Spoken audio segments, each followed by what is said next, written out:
Capricorn, welcome back po dito sa Daily Dose of Tarot 111. Kamusta ka? I hope nasa mabuti kang kalagayan pampisikal, mental, emotional, o spiritual man. Tandaan po na ang ating reading ay para lamang sa mga may malawak na kaisipan.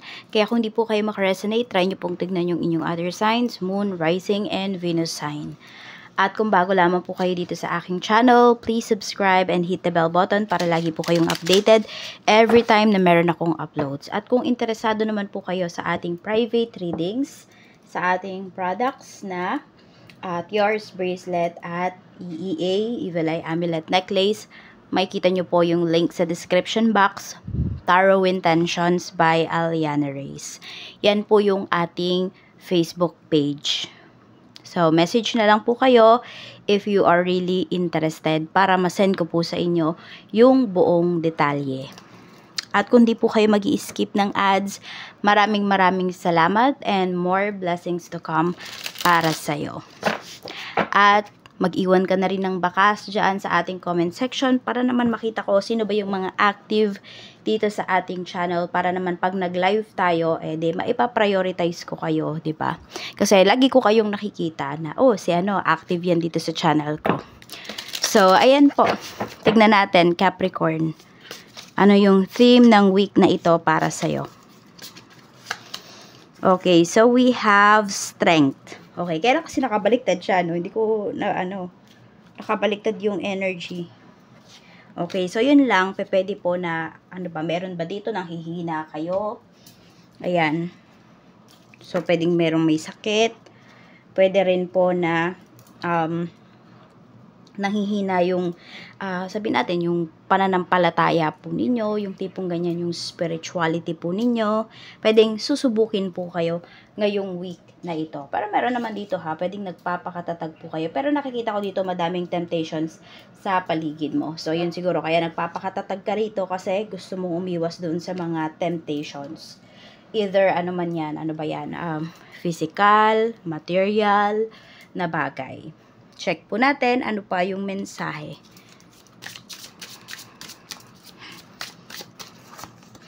Okay. May magandang naghihintay naman po para sa inyong career, para sa buhay talaga ninyo. May mga twists and turns nga lang po talaga dito na hindi nga po ninyo, sabihin natin, hindi nyo pwedeng laktawan. Pero pwede nyo pong kontrolin, no? Kung ano man po yung magiging reactions ninyo towards sa isang bagay. Katulad nga ng, ng pag may lumalapit sa inyo na tukso. Oo, lalapit at lalapit yung tukso, pero nasa sa inyo po, paano ba kayo magre-react doon sa tukso na yun? Tignan po natin ano pa yung mensahe para sa inyo. Okay, Spirit Guide.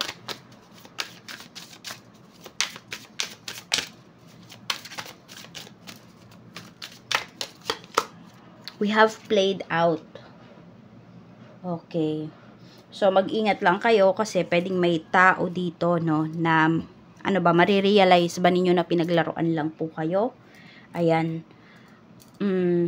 Sinama lang pala kayo dun sa drama ng life niya. So, mag-iingat po talaga kayo, no? Sino ba yung mga taong pagkakatiwalaan ninyo ngayong week? So, we have, ayan.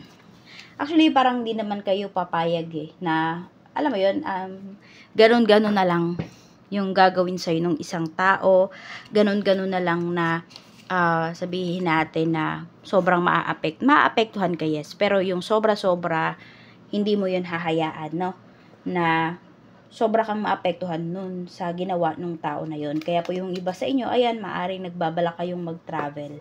And for some of you, maaring ito naman ay, ayan, sa pag-travel po ninyo, mag-iingat din kayo.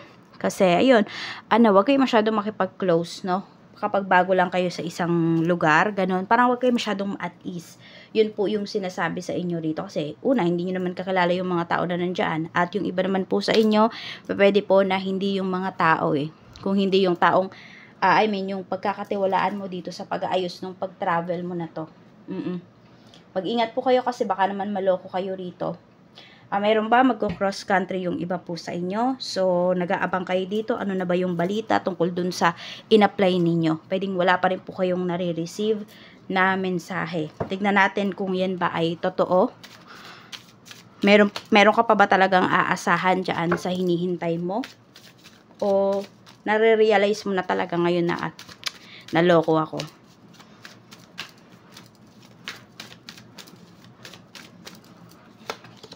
Okay, nakabaliktad din, no? Hindi ko na naman tinignan, pero nakabaliktad yung mga energies natin. Meant to be yan. Okay, so yung iba po sa inyo, sinasabi po rito, wala na kayong aasahan. So, yan yung nafe-feel ninyo.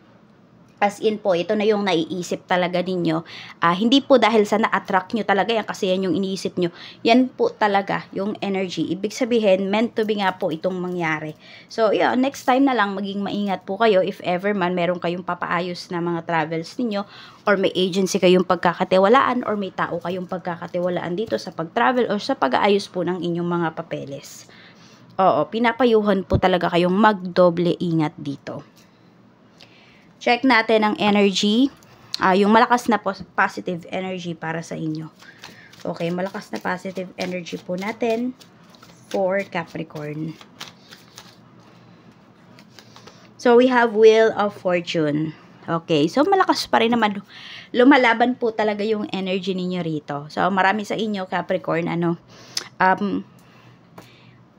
babalik ta rin ninyo yung mga negatibo na nangyayari or yung mga bagay na akala mo hindi na umuubra para sa'yo. Hindi na siya nagmamatter, pero makikita mo dito. May mga bagay din po dito na, na magiging pabor sa'yo. Oo. Ayan, o. So, sabihin natin kung ano man yung kamalasan na dapat mapupunta sa'yo, maaring uusad yon, liliko yon, mapupunta yun sa iba. Lalo na dun sa mga tao nga na pinaglaruan ka, sa mga tao na niloloko ka. So, dapat sa'yo mapupunta yung sabihin natin kamalasan or yung negative energy na yun, pero liliko po yun papunta sa kanila.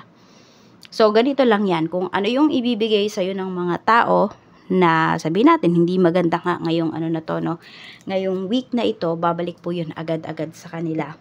Pero, syempre, mag-iingat ka rin. Dapat din, magbigay ka din ng mga positive energies. Okay? Para po dito, para makuhad mo din talaga, para ma-attract mo rin ito. Mas ma-attract mo itong mga magagandang mangyayari sa life mo. Makikita mo na tumutugma pala sa'yo yung mga nangyayari. Yan. Tingnan natin, pagdating naman sa negative energy. We have naman Knight of Cups. Okay, tingnan natin. We have 7 of Cups. Okay, negative energy here is merong lumalapit sa'yo. Akala mo piniplease ka ng tao na yun, pero yung tao pala na yun, marami siyang kausap. Katulad itong played out na to. Pwede ito about sa relationship na or kung sino mang ka-deal po ninyo. Kunwari may ka-deal kayo or any transaction po yan. Akala mo ikaw lang yung kausap ng tao na yun, pero yun pala marami siyang kausap. Hinihintay lang niya kung sino yung mauuna sa inyo. 'Di ba? Sino yung mag-grab ng opportunity? Ganon po. So, dito yon. Ito yung negative energy. So, huwag kang masyadong magtiwala dun sa mga taong nakakausap mo na akala mo super concerned sa'yo, na akala mo very loyal. Yan po. Kasi pwedeng marami ang kausap. Okay? Hinihintay lang ng taong to. Sino ba yung mauuna? Saan ba siya mas magbe-benefit? Tignan natin pagdating naman po sa money, trabaho, at saka business. Tignan natin yung energy.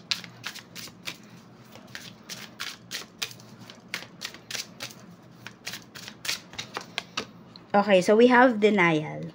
Sabi dito, perhaps you're insisting that reality may be something it's not. What you are refusing to see? What are you refusing to see? It's better to live in truth than in a lie. So, ayan, may malalaman ka nga po dito. Now, kaya nga lumalaban ka pa rin eh. No, nilalaban mo pa rin yung life mo. If you've been faking it to make money, it's time to take off the mask. So, may mga bagay dito na sabihin natin na hindi na nga po nagmamatter sa inyo, sa life po ninyo. Lalo na, ayan, kung yung inyo po bang yung inyong trabaho, in denial pa rin ba kayo, na iniisip nyo pa rin ba na dito lang ako sa career na to, dito ako mag-grow, etc. Pero nafe-feel mo naman talaga, nakikita mo, nararanasan mo na hindi eh. So, nagiging denial ka rito. No? We have angelic help. Now is the time to trust the universe, knowing you will be provided for. A career or blessing is lining up for you. So, stay positive and trust. Pay attention to the signs your angels are sending you right now. So, ayan. Ano ba yung mga sinesend na signs na ng inyong mga angels? For some of you po is, okay, madalas kayong makakita ng mga ano dito, ng mga, ayan, puting mga signage na pwedeng nakalagay, snow. Okay, sinasabi na yun nga, you should move forward and maniwala ka kay universe. Lalo na yan, yung iba sa inyo nakakaramdam or nakaka-experience po kayo ng rejection. Tapos, madalas kayo makakita ng mga angel figurines. Tapos, more on ang panaginip ng iba sa inyo, pwedeng nasa, ano kayo, ancient times, yung mga ganon.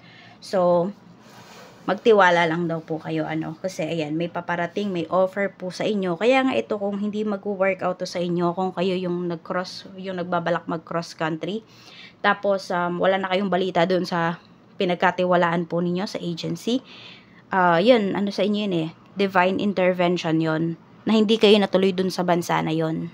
Yes, nakagastos po kayo, pero mas malaki kasi yung magiging abala sa inyo kung napunta kayo dun, kasi pwedeng yung mga papers ninyo na hawak ninyo, baka hindi naman po totoo. Kaya, mag-iingat po kayo, Tignan natin, energy ng iyong kaperahan. Kamusta ang energy ng kaperahan? Energy po ng kaperahan ni Capricorn. Okay, we have the devil. So, yung iba nga po sa inyo, may struggle talaga kayo dito in terms of your finances. Marami talagang tukso. Diba nasabi ko yan sa inyo kanina? Maraming tukso sa paligid po ninyo. Maaring merong mga bagay dito, ayan, na nagpapahirap po sa inyo. Maganda naman yung inyong kinikita, pero pwedeng may mga maluho sa paligid po ninyo, which is pwedeng family mo, pwedeng ikaw, ayan, or binibigay mo lahat ba ng luho nila, so kaya nahihirapan ka rito. May energy kasi na hindi kayo makawala. Basta-basta meron ba kayong utang, or meron bang may utang sa inyo, na hindi kayo makawala dun sa tao na yun, kasi, parang, sabihin natin, hahayaan mo na yung tao na yun na mag-take ng power over you. Kasi may utang siya sa'yo. So, pwedeng lagi kang stress, kakaisip dun sa utang ng tao na yun. We have the lovers. So, for some of you, pwedeng ito po ay asawa mo, karelasyon mo. Either may utang ba siya sa'yo, nangutang siya sa'yo because need daw ng family niya, yung tipong ganon. Hindi ka makatanggi kasi pwedeng naiisip mo na sila yung future in-laws mo, yung mga ganon. So, medyo may struggle ka dito pagdating sa kaperahan. Pero, alam mo, kayang-kaya mo naman daw itong alisan kung kinakailangan at kung gugustuhin mo daw. Tignan natin. Sige, tignan natin kung merong may utang sa'yo rito, malaking halaga man yan, magkano man yan, magbabayad pa ba? 6 of Cups. Okay. May magbabayad, pero may nakikita kasi ako dito na hindi niya iniisip na utang yun eh. Looks like parang bigay. Meron din naman ako nakikita dito, parang puro pangako lang sa'yo. Diba? Parang puro pakikipag-usap lang. Yan, nakikiusap lang, ganon. Pero walang balak magbayad. Parang charity ang dating eh. So, mag-ingat kayo ha, kung maglalabas man kayo ng pera this week. Lalo na kung sa, family yan ng person ninyo. Tignan po ninyo kung dapat ba talaga kayong maglabas. Dapat ba kayo magpahiram ng pera. Pwede po kayong tumanggi. Sa trabaho. Kasi, wala na ako nakikitang mababayaran yan. Sa trabaho naman, we have justice. We have 7 of Swords. So, kailangan ninyong maging matalino rito pagdating sa trabaho. Sa current job, Ace of Pentacles. Parang ayaw kayong pakawalan. May offer sa inyo rito, pero tignan mo kung panalo ka ba dun sa ino-offer sa'yo. Or kapag pupunta ka ba dun sa, or mas i-accept mo ba yung isang ino-offer sa'yo, mas panalo ka ba ron. Tignan mo kung saan ka magiging panalo dito. Okay? Hindi lang pagdating sa bulsa ha. pati po yung puso mo. Yan, magiging panalo ka ba? May peace of mind ka ba dito sa current job na to? Or feeling mo mas magkakaroon ka ng peace of mind and also more opportunity dun sa ino-offer sa'yo. Tignan natin naman sa business. Kamusta po ang mga may business na Capricorn? Meron tayo ditong King of Wands. Meron tayong Queen of Cups. Meron ba kayong business ng person mo? We have the Hierophant. So, kung meron naman dito, nagbabalak pa lang po kayong mag-business, okay daw siya. Okay. Parehas kayong magkakaroon dito ng person mo ng efforts talaga. I mean, may maibibigay, may contribution po kayo sa isa't isa dito sa business ninyo, which is magiging maganda po. Mas maganda nga lang to kung mag-asawa kayo. Kayong dalawa yung magtutulungan dito.